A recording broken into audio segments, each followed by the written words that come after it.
नमस्कार, स्वागत आहे तुमचं माझ्या नवीन स्वयंपाकघरात. जेव्हा मी शूट करण्यासाठी किचनमध्ये येते तेव्हा मला एकच प्रश्न पडतो की आज रेसिपी काय बनवू.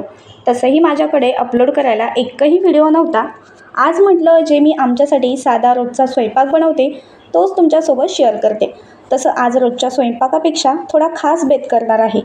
आत्ता सध्या सीझन आंब्याचं चालू आहे म्हटल्यावर आमरस तर झालाच पाहिजे. नवरोबांनी बऱ्याच दिवसानंतर घरी आंबे आणले होते. आमच्याकडे घरी आंबे आणले की आंबे खाणं कमी आणि रसच जास्त होतो. जोपर्यंत सीझन संपत नाही तोपर्यंत आम्ही आमरस खायचं काही सोडत नाही. तुम्ही कसं करता? घरी आंबे आल्यानंतर आंबे जास्त खाता की रस जास्त बनवून खाता? नक्की कमेंट करून सांगा. तसं आज स्वयंपाकामध्ये आमरस तर बनवणारच आहे. सोबत मस्त अशी चपाती आणि मोकळी अशी भेंडीची भाजी तोंडी लावण्यासाठी बनवणार आहे. चला तर मग आता पटकन असा रस बनवून घेते. आता रस ना जेव्हा मी बनवते ना तेव्हा मी हातानेच रस बनवत असते, कारण मिक्सरचा न वापर करता मी रस बनवते, कारण नवरोबांना मिक्सरमधला रस आवडत नाही. आता इथे मी रस छान असा बनवून घेतला. आता फ्रीजमध्ये थोडा वेळ थंड करून घेते. तोपर्यंत भेंडीची भाजी आणि चपात्या बनवून घेते, कारण थंड झालेला रस कधीही छान लागतो खायला.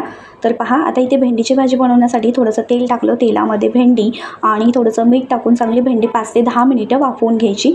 10 मिनिटानंतर परत झाकण काढायचं आणि आपले घरचे जे मसाले आहेत ते घालायचे. यामध्ये मी घातले हळद, धना पावडर आणि थोडंसं लाल तिखट घरचं.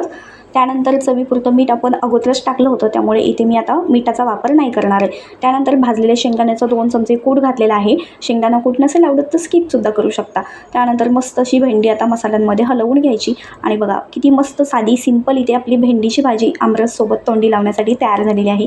एकदम कलर भारी येतो आणि खरंच सिंपल भेंडी कधीही छान लागते खायला. तर पहा, आता इथे भेंडीची भाजीसुद्धा झालेली आहे माझी बनवून. आता पटापट चपात्यासुद्धा बनवून घेते. तर मागे मला एक कमेंट आली होती की तुझ्या चपात्या एवढ्या टम्म कशा फुगतात गं? तर माझे प्रत्येक एक ना एक चपाती खूप टम्म अशी फुगते. तर यावरती डिटेल व्हिडिओ बनवू का नक्की कमेंट करा. तर संपूर्ण स्वयंपाक मी बनवून घेतलेला आहे. तर जास्त काही बनवलेलं नाही, फक्त चपाती, भेंडीची भाजी आणि आमरस असा काही आमचा आजचा बेत होता. तर दररोजच्या जेवणापेक्षा जरा खासच बेत होता. तर तुम्हाला आमचं हे साधं सोपं जेवण कसं वाटलं नक्की कमेंट करा. आवडलं असेल तर लाईक, शेअर, सबस्क्राईब करा. धन्यवाद.